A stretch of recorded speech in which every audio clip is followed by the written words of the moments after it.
Hoy hablaremos sobre los planes del presidente Alfonso Quiñones Molina para que lo reeligieran al terminar su periodo presidencial. Esta presentación está dividida en tres partes. Primero hablaremos sobre los años en que se preparó para la presidencia. En segundo lugar, discutiremos su presidencia y terminaremos con los esfuerzos al final de su periodo presidencial para buscar la reelección.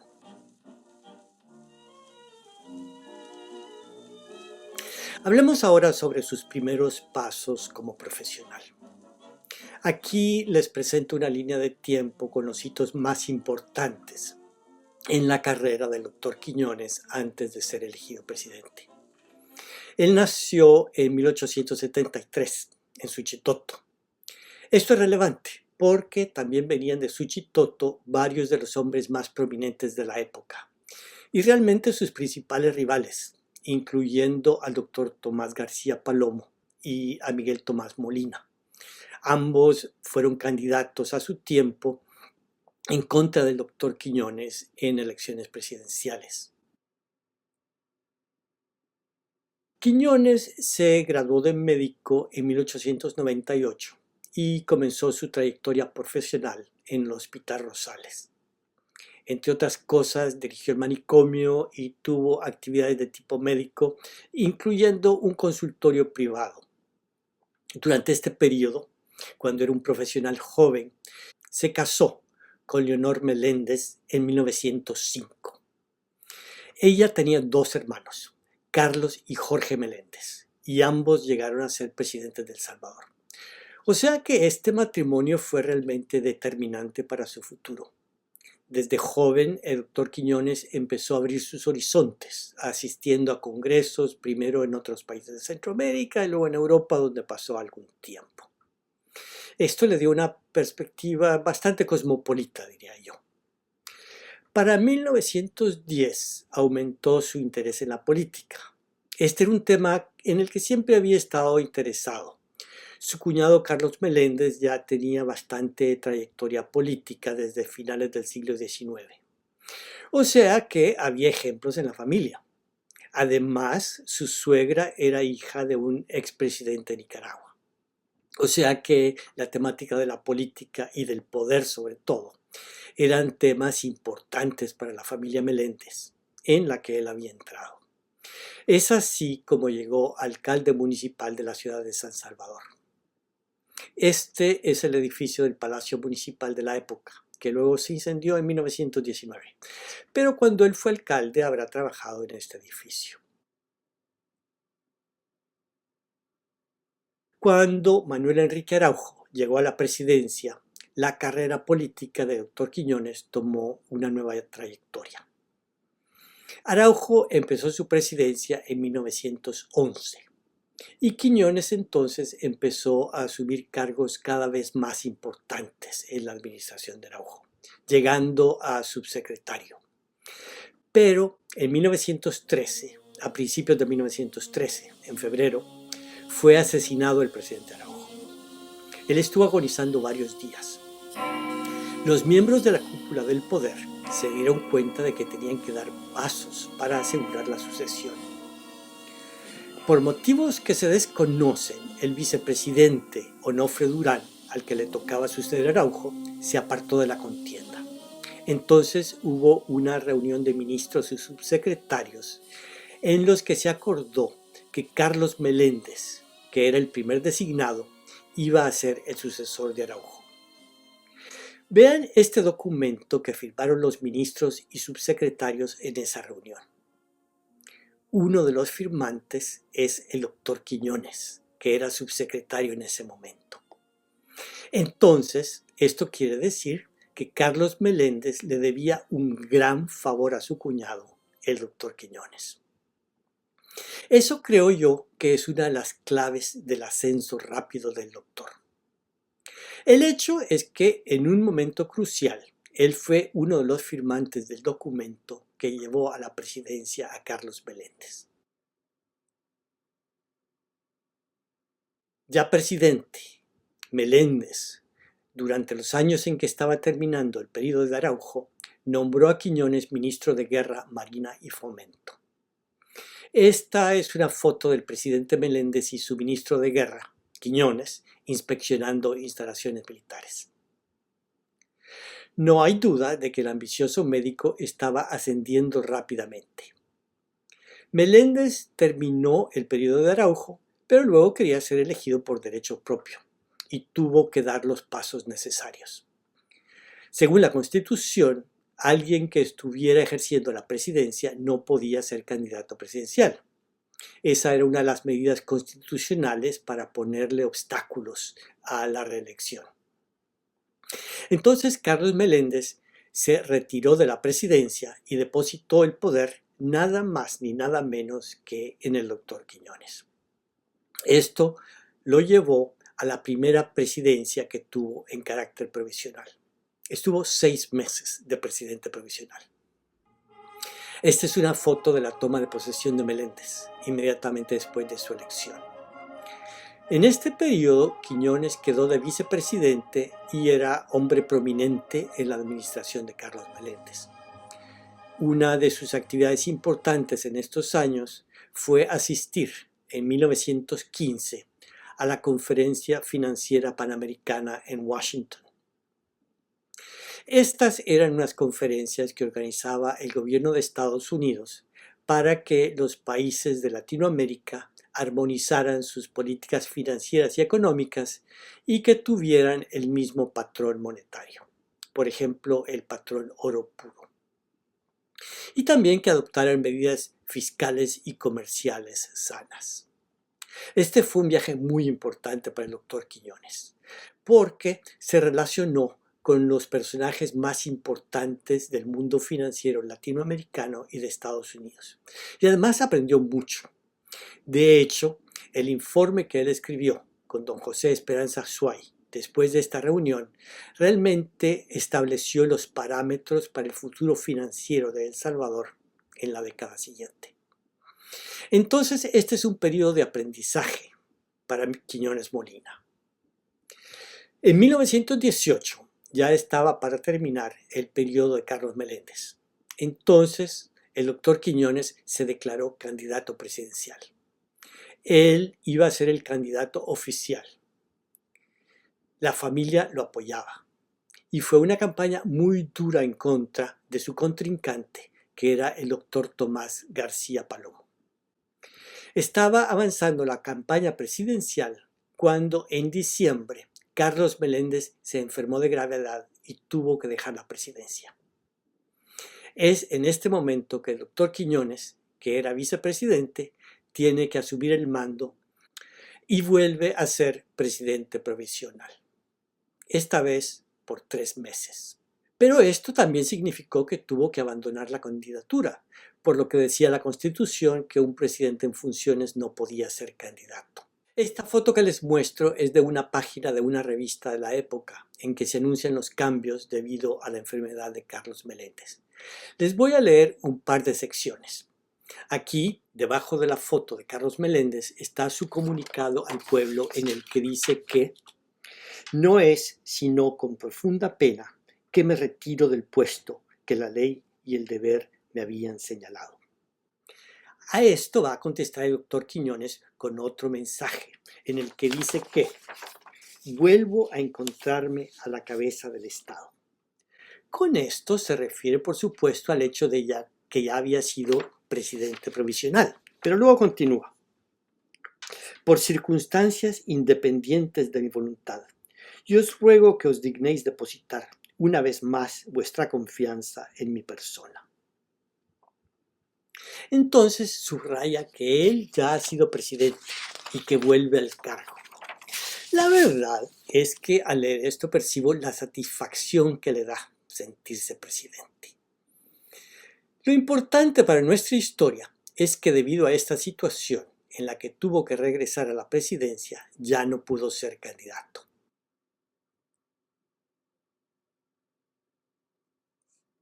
Así fue como de manera accidental llegó a ser presidente Jorge Meléndez, hermano de Carlos y cuñado del doctor Quiñones. Las cosas quedaban en la familia. Quiñones quedó de vicepresidente y mantuvo el aparato político que había creado cuando era candidato presidencial. Este incluía la Liga Roja que había organizado, que era una especie como de grupo paramilitar. Eran las fuerzas de choque de su candidatura. Y además los clubes quiñonistas. Comparto con ustedes una foto de la toma de posesión de Jorge Meléndez. Si se fijan, en el arco se menciona de forma muy prominente al doctor Quiñones, vicepresidente. Es realmente cosa poco frecuente que los vicepresidentes tengan tanta figuración. Además, durante esta época de Jorge Meléndez, el doctor Quiñones organizó una comisión de educación física que le sirvió para tener mucha figuración, porque regalaba canchas de deporte, regalaba equipos, estaba con frecuencia en los periódicos y la comisión de educación física le permitía tener visibilidad. Es más, se decía que era casi el poder tras el trono. Cuando él cumplía años, por ejemplo, era noticia de primera página, como pueden ver en el diario La Prensa. Al terminar el periodo de Jorge Meléndez, entonces, nadie se sorprendió de ver que el doctor Quiñones fue candidato presidencial. Nuevamente fue una campaña muy crispada. Su principal opositor fue Miguel Tomás Molina. Y se conocían muy bien, ambos eran de Suchitoto. Y Miguel Tomás Molina había enviudado recientemente de la hermana de Quiñones, o sea que eran familia. Tanto que algunos sospechaban que su campaña era nada más que una pantalla, pero realmente no lo era. Eran verdaderos rivales. Y esto se demostró por la agresividad con que los seguidores de Quiñones atacaban a los partidarios de Molina. El ejemplo más escandaloso de esta actitud fue el ataque a las mujeres que apoyaban a Molina, que realizaron los miembros de la Liga Roja y otros quiñonistas en la Navidad de 1922. Las atacaron de manera furiosa, con machetes, con armas de fuego. Hubo muchas mujeres muertas. No sabemos realmente cuántas, pero fue un momento que se llamó masacre por los observadores. Molina terminó refugiado en la legación española y luego en el exilio. De esta manera las elecciones se llevaron a cabo sin oposición. Miguel Tomás Molina escribió un manifiesto desde su exilio pidiendo la abstención, que la gente no acudiera a las urnas. Es así como Quiñones llegó a la presidencia de la República. Como hemos visto, cuando Quiñones llegó a la presidencia ya llevaba más de 10 años trabajando en el Palacio Nacional a los niveles más altos. Quiero discutir ahora algunos de los aspectos de su presidencia. Primero, el entorno económico y político en el que se desempeñó. Luego, una de sus herencias más notables, lo que hizo en obras públicas. Y, por último, su habilidad con el mercadeo político. El primer obstáculo que llegó a la presidencia fue un problema de legitimidad. Las elecciones habían sido una farsa. No hubo realmente oposición. Claro que las cifras oficiales decían que Quiñones recibió la gran mayoría de votos, pero no había ninguna oposición. Sus adversarios estaban en el exilio o en la cárcel. Y, por supuesto, la masacre de la Navidad de 1922 fue una mancha indeleble en su presidencia. Ellos trataron de acallar a la prensa, pero a las víctimas no las pudieron callar. Uno de los documentos más interesantes que quiero que vean es la carta que escribieron las líderes de la marcha que había apoyado a Miguel Tomás Molina en la Navidad del 22 a sus colegas en Estados Unidos. La escribieron el mismo día, después de la masacre. Es una carta muy vehemente, muy airada. Creo que vale la pena leerles algunos párrafos. Dice la carta: jamás se había visto un desfile más hermoso. Miles de mujeres, con la compostura más acabada y llenas del más vivo entusiasmo, daban a la ciudad un aspecto de fiesta. Y llevando banderas azules y victoriando a la Constitución y a nuestro ilustre candidato, doctor Miguel Tomás Molina, daban a aquella manifestación la grandiosidad de una apoteosis. Entonces, ellas primero relatan que esto fue una marcha pacífica, una marcha positiva, una marcha en la que ellas querían apoyar a Miguel Tomás Molina de la forma más entusiasta. Pero luego continúan. De repente llegó la hora negra. Grupos de guardias nacionales, de policía y de ligas rojas, que así se llaman los sicarios del poder, disfrazados de civiles, apostados en diversas calles y casas de la ciudad. Empezaron simultáneamente con descargas infernales a asesinar mujeres y niños. El entusiasmo se cambió en espanto. Las calles se ensangrentaron. Las cárceles de todo el país se llenaron de prisioneros y las legaciones y consulados acudían en busca de refugio, y por todas partes se respira una atmósfera de opresión y de crimen. Como ven, esta es una carta muy enojada, con mucha ira. La escribieron el mismo día, apresuradamente. Se notan errores mecanográficos, pero sabían a quién escribirle. Se la dirigieron a una líder del movimiento feminista en Estados Unidos que acababan de lograr el derecho al voto con la enmienda 19 de la Constitución de Estados Unidos. La señora se llamaba Maud Wood Park. Esta es una foto de la señora Park cuando se estaba firmando la enmienda 19. Esto les muestra que era una mujer muy prominente. Entonces quiero destacar varias cosas. Sabían a quién escribirle. Sabían quién era la mujer más importante en el movimiento feminista en ese momento. Esto indica que muy posiblemente habían tenido contactos anteriores y que la manifestación a favor de Miguel Tomás Molina era algo más que eso. También era una manifestación feminista. Se decía que estaban vestidas de blanco, el color de las feministas. O sea que esta carta es para mí un hallazgo interesante. Bueno, el resentimiento después de las elecciones por la falta de oposición y por el comportamiento durante la manifestación de mujeres le causó grandes problemas a Quiñones para formar un gabinete de gobierno. Les cito un par de párrafos del informe que escribió el representante de Estados Unidos. Él estaba preocupado por la falta de legitimidad que tenía el gobierno de Quiñones. Él dice en su informe que el doctor Quiñones no ha logrado que ningún salvadoreño prominente acepte cargos en su gobierno.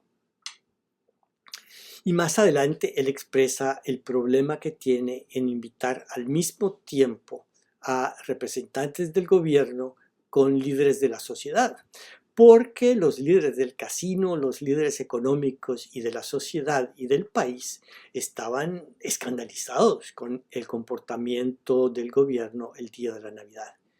En varios casos, sus esposas, sus hijas o amigas habían participado en la marcha, que realmente tenía mujeres de todas las clases sociales, según puedo ver en las fotos y leo en los relatos.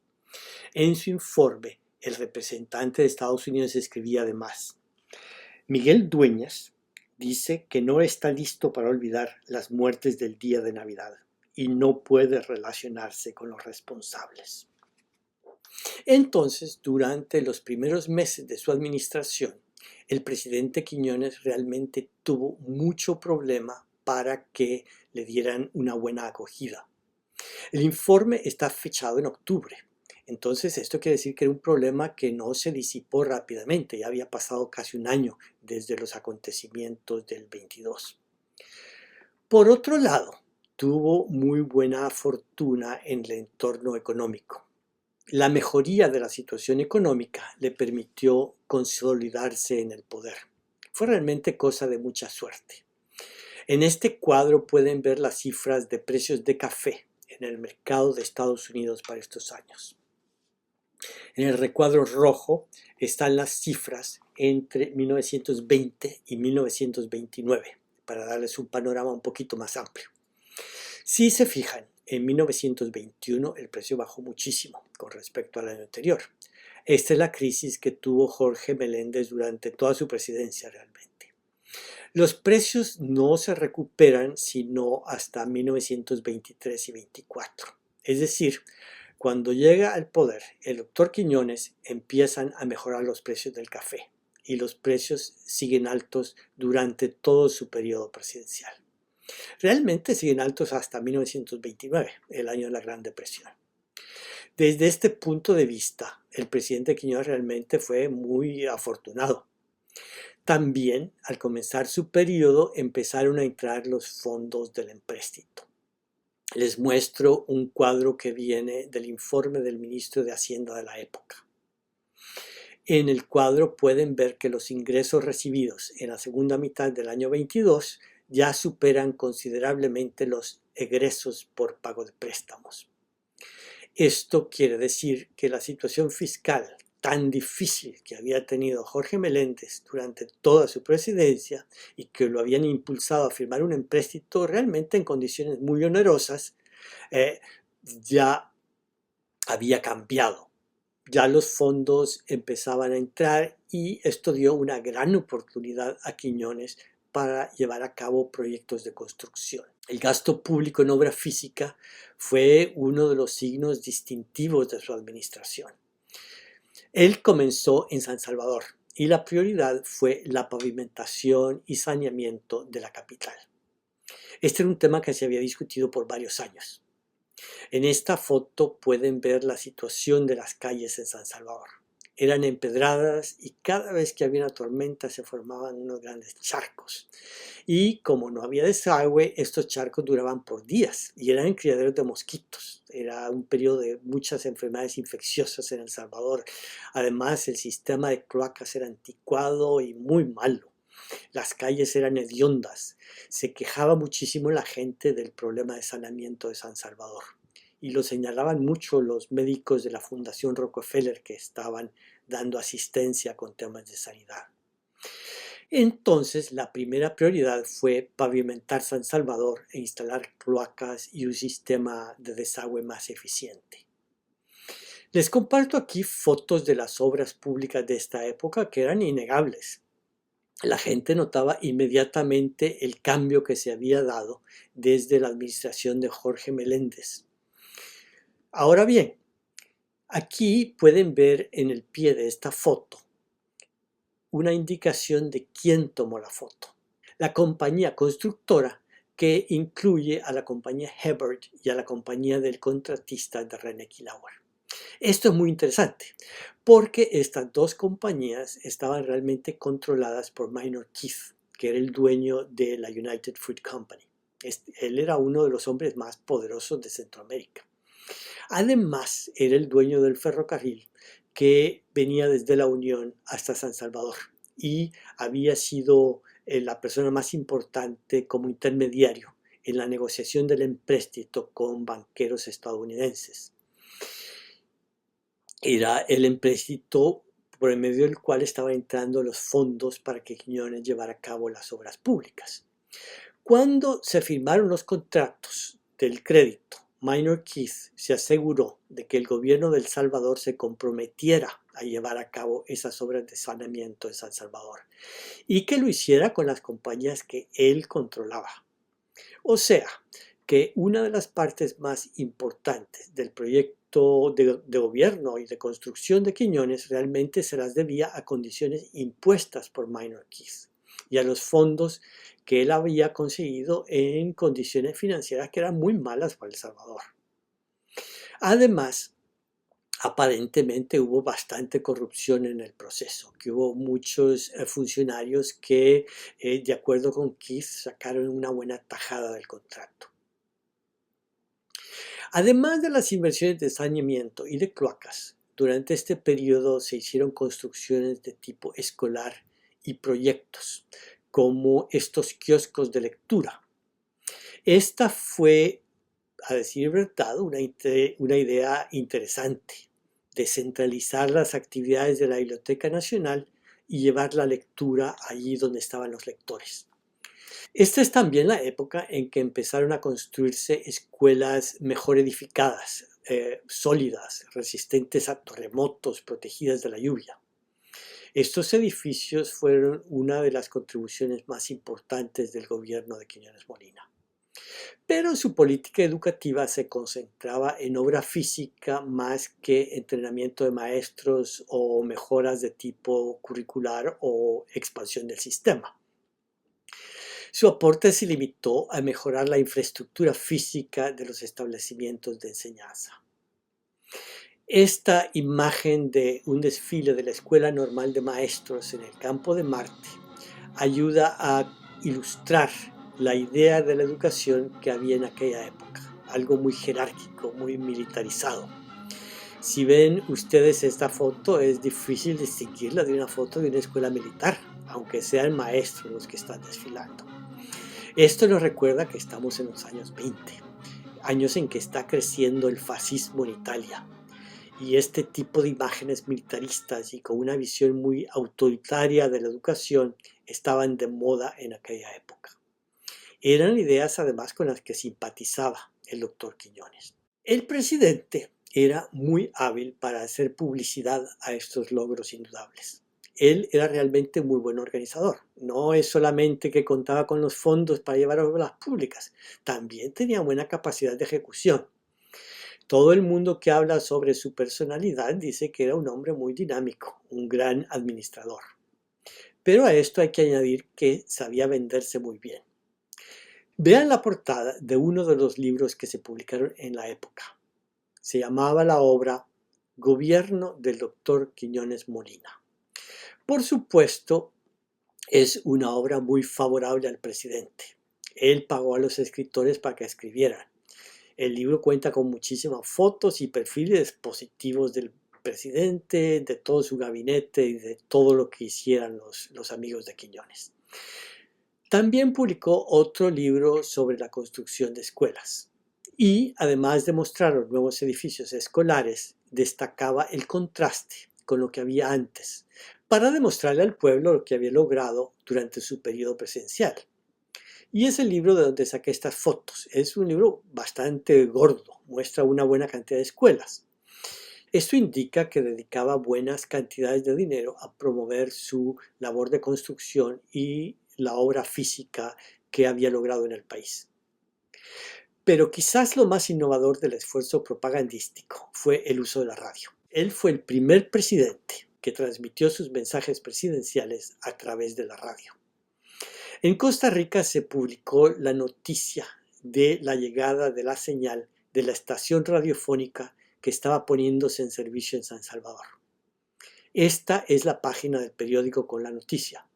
Pueden ver la fecha, 9 de febrero. 10 días más tarde fue la transmisión del mensaje presidencial.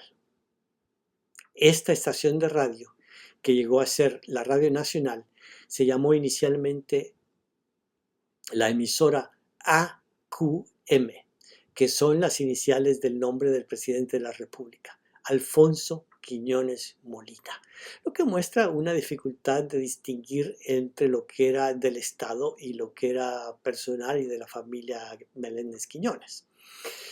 Las instalaciones de la radio se colocaron en el Teatro Nacional. Tanto es así que cuando se restauró el teatro, uno de los problemas más graves que tuvieron los arquitectos en los años 70 fue remover todos los aparatos y todas las instalaciones que se habían colocado en una de las salas del teatro. Entonces es interesante ver que los comienzos de la radio de El Salvador estuvieron directamente relacionados con los deseos del presidente de la República para promoverse personalmente. Yo diría que es un caso de narcisismo presidencial al servicio de la innovación tecnológica. Creo que se puede decir entonces con certeza que a Alfonso Quiñones Molina le gustaba el poder. Y cuando se acercaba el final del periodo presidencial, comenzó a forjar un plan para extender su control del sistema de gobierno.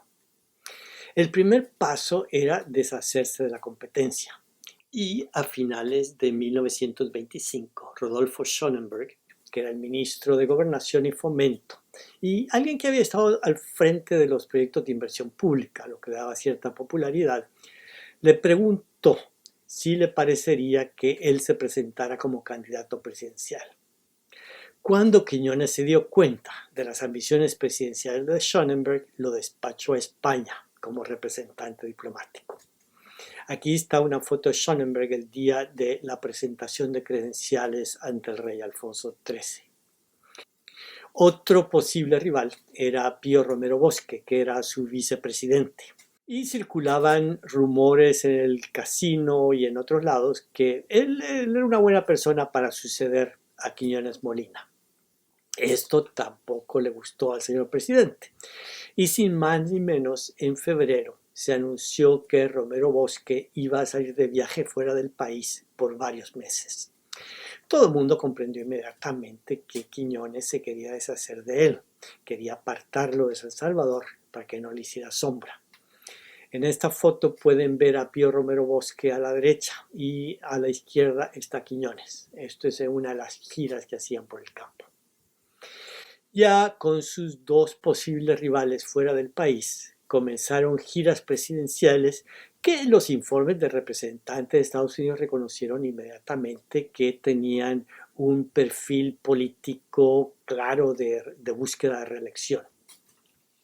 La primera gira presidencial fue en enero y visitó en esa ocasión San Vicente, Sensuntepeque, Usulután y San Miguel. Luego, en febrero, fue a Occidente y visitó los departamentos de Santa Ana, Sonsonate y Ahuachapán. Incidentalmente, en las mismas fechas, el 19 de febrero, el presidente utilizó la radio por primera vez para su mensaje presidencial. Como casi nadie tenía receptores de radio, ordenó que se instalaran aparatos en las plazas públicas de los pueblos para que lo escuchara la gente. La radio era, por supuesto, un vehículo propagandístico ideal en un país donde todavía abundaba el analfabetismo. En marzo, la gira presidencial se desplazó a la costa del Bálsamo. Primero salió de Santa Tecla con dirección a Comasagua, luego fue a Jayaque y Teotepeque y regresó a San Salvador el mismo día. O sea que durante los primeros meses de 1926, el presidente Quiñones se ocupó de ir visitando poblaciones del país para aumentar su popularidad y además para demostrar a la posible oposición que él tenía gran apoyo por todo el país, que no valía la pena oponerse a él. En esta imagen aparece rodeado de admiradores en la inauguración de una escuela. Cualquier ocasión era buena realmente para aparecer rodeado de simpatizantes y por supuesto para tomarse fotos y que esas fotos se vieran por todo el país. Para agosto ya se empieza a hablar abiertamente de reelección. Los operativos políticos del presidente organizaban cabildos abiertos en los pueblos con el objeto de pedir una asamblea constituyente para reformar la Constitución. Por supuesto, el problema era que la Constitución de 1886, la que se escribió bajo Francisco Menéndez, era muy clara, prohibiendo la reelección. Los cabildos abiertos que se organizaban en todo el país eran para recoger firmas y pedir que se convocara a una asamblea constituyente que cambiara ese artículo de la Constitución que impedía la reelección. Este informe del ministro de Estados Unidos habla de cabildos abiertos en Ahuachapán, San Lorenzo, San Pedro Puxtla, Turín, Tacuba, Atiquizaya y San Francisco Menéndez. Había entonces una actividad febril en la organización de estos cabildos abiertos. Ahora, tomen en cuenta que las elecciones estaban programadas para principios de enero de 1927. O sea que de agosto a enero había poco más de 4 meses y todavía no había ningún rival para el presidente. Estaba claro que el único proyecto viable, el único proyecto que se estaba considerando era el de la reelección de Quiñones. Para septiembre se habla más de 140,000 personas que habían firmado peticiones en los cabildos abiertos. Todos pedían lo mismo, que se convocara una constituyente. El 8 de noviembre apareció en el periódico El Salvadoreño, que era una publicación que apoyaba a Quiñones, una boleta para que la gente la llenara y enviara al periódico. Era una especie de encuesta de opinión informal.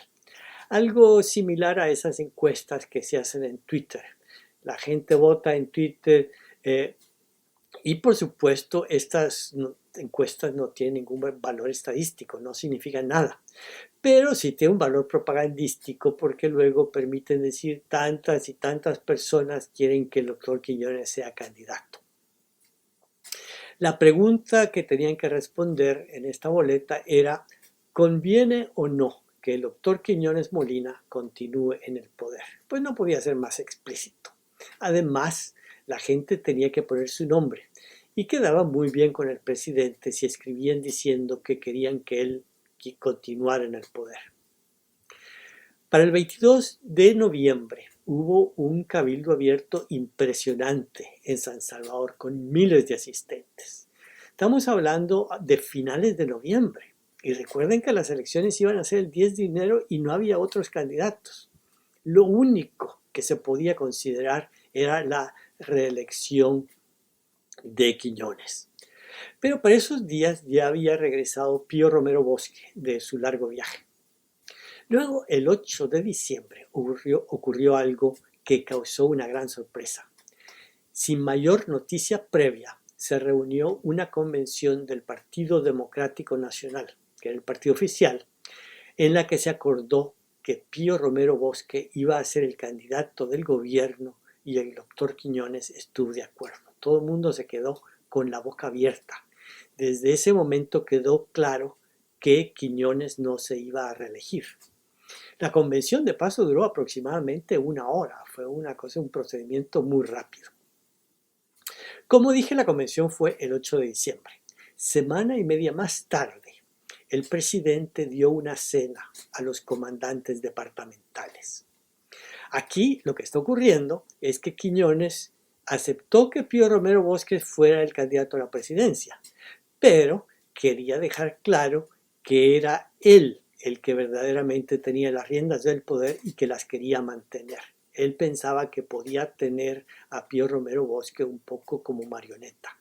Quiñones quería que se supiera que era él el que tenía el apoyo de los comandantes departamentales. Era una manera de demostrar que tenía toda la intención de mantener su influencia cuando Romero Bosque llegara a la presidencia. Finalmente se llevaron a cabo las elecciones en enero y, como se esperaba, ganó el candidato oficial. Pío Romero Bosque tomó posesión el 1 de marzo. Como hemos visto, Quiñones quería mantener una cuota de poder y 2 días más tarde de la toma de posesión, la Asamblea Legislativa declaró que el expresidente iba a ser el primer designado de la presidencia. Esto quiere decir que en cualquier ausencia de Romero Bosque, lo más factible era que Quiñones fuera a sustituirla. Esta medida causó tremenda alarma en el público. Más que alarma, causó verdadera indignación. Hay un libro bastante crítico de Quiñones que escribió Juan Ramón Uriarte, en el que menciona la reacción popular. Les voy a leer textualmente. Uriarte habla sobre el desbordante clamor público que pedía que Quiñones se desvinculase definitivamente del gobierno. Fue necesaria una manifestación popular para que enviase al Congreso la deseada dimisión. Cuando los manifestantes pasaron caudalosamente frente a su casa, Quiñones salió al balcón sereno y risueño. Quizás pensó que su sonrisa poseía el sortilegio de aquietar y dominar los ánimos. El pueblo, al contemplarle, se llenó de indignación y le arrojó verdades de fuego y escupitazos de insultos. Si las calles no hubiesen estado asfaltadas, probablemente la multitud le habría lapidado. Entonces, en el momento en que Quiñones se expresó claramente que quería mantener su influencia, la gente se indignó.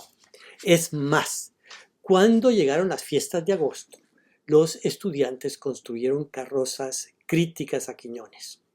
Una de ellos era un pulpo, y cada uno de los tentáculos del pulpo tenía un rótulo, incluyendo Tesorería General, empréstito, administración de rentas, muelle de la libertad, grupos escolares, cooperativa de empleados públicos, alcaldía, etcétera, etcétera, dando a entender que Quiñones había sido extraordinariamente corrupto.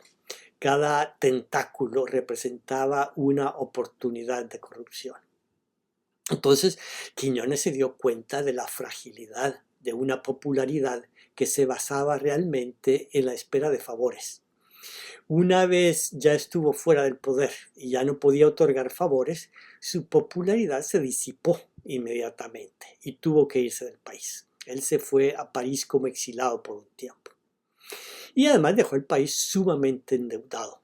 Ciertamente que dejó una gran obra pública, pero el país estaba totalmente endeudado. Y cuando llegó la Gran Depresión en 1929, el país no tenía recursos para enfrentarse a la nueva crisis económica.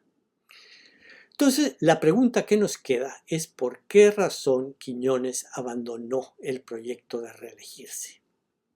Hay dos versiones de la época que eran especulaciones de los contemporáneos de Quiñones. Una que me llamó la atención es por José Fillac, que era un periodista enemigo de Quiñones que estaba exilado en Guatemala y que dice en un libro sobre la libertad de imprenta en El Salvador que mientras estaba en Guatemala había llegado alguien, un conocedor del caso, que le había dicho que Quiñones había consultado con Estados Unidos si le admitirían la reelección y que había recibido una respuesta negativa. Juan Ramón Uriarte tiene una versión un poco diferente, o por lo menos que baraja diferentes posibilidades. Les leo aquí. Sea que al doctor Quiñones le faltase valor, sea que los militares no estaban dispuestos a tolerar el golpe de Estado, sea que el gesto de Washington no era favorable al continuismo, sea que sus ambiciones de mando eran una patriótica simulación en beneficio de la paz, lo cierto, en definitiva, es que no supo tratar la sucesión presidencial. Entonces, estos señores estaban especulando. Nadie sabía a ciencia cierta qué había ocurrido. Pero sí hay un documento del enviado de Estados Unidos que indica que el Departamento de Estado le dio señales muy claras a Quiñones diciéndole que no toleraría la reelección. Este documento que les estoy mostrando dice con toda claridad que el representante de Estados Unidos había consultado con las autoridades en Washington y que le habían dicho que no se podía tolerar la reelección porque contradecía los acuerdos de Washington. Los tratados de Washington de 1923 prohibían explícitamente el reconocimiento de gobiernos que llegaban al poder por golpe de Estado o violando la Constitución. Aquí el enviado estadounidense se refiere a los tratados que se lograron durante una conferencia de 1923 que firmaron todos los países de Centroamérica. Y estos acuerdos eran muy claros y dicen que entre la estipulación de los acuerdos están la obligación contraída por cada una de las partes firmantes de no reconocer a ningún gobierno que surja por un golpe de Estado o una revolución contra un gobierno reconocido y de no otorgar el reconocimiento si algunas de las personas que resultaran electas para ejercer el poder público estuvieran impedidas de hacerlo por la Constitución.